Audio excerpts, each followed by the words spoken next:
Hello everyone! Pasyal na naman tayo dito sa Dates Fruits. Ayan, nilagyan sila ng parang mosquito net. Kasi maraming ibon. Maunahan tayo ng ibon. Kakainin kasi ng mga ibon yung mga hinog. Kaya nilagyan ng mosquito net.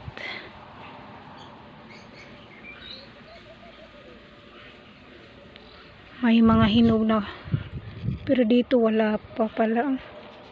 Pero nilagyan na nila ng mosquito net para pag may hinog na, hindi siya kakainin ng ibon. Lagyan yan lahat. Tingnan natin baka merong hinog. Yan o, meron siyang hinog.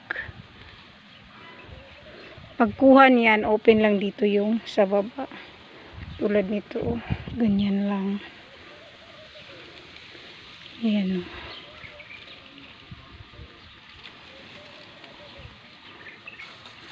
Ito o, malapit na siyang mahinog talaga o. Ganyan yung form niya pag mahinog na. Kuruyot. Kuruyot siya pero hindi na siya yellow, brown na siya. Ito yung sukari dates. Yan sila.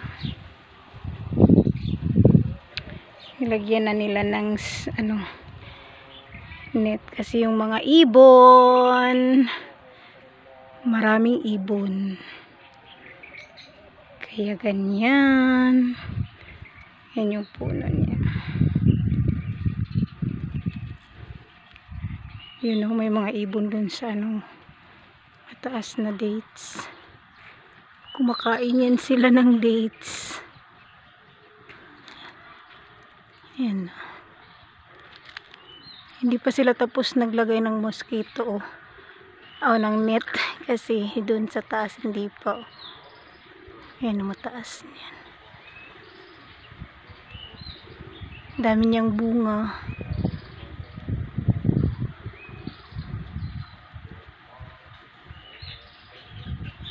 Sa isang puno maraming bunga. Yun, may ibon. Ito hindi pa din nilagyan ng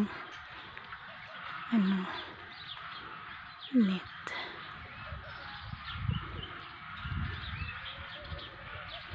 Kunti pa pala yung nalagyan nila. Friday kasi kahapon, walang trabaho pag Friday. Tsaka Saturday. Weekend dito. Bukas yung weekdays.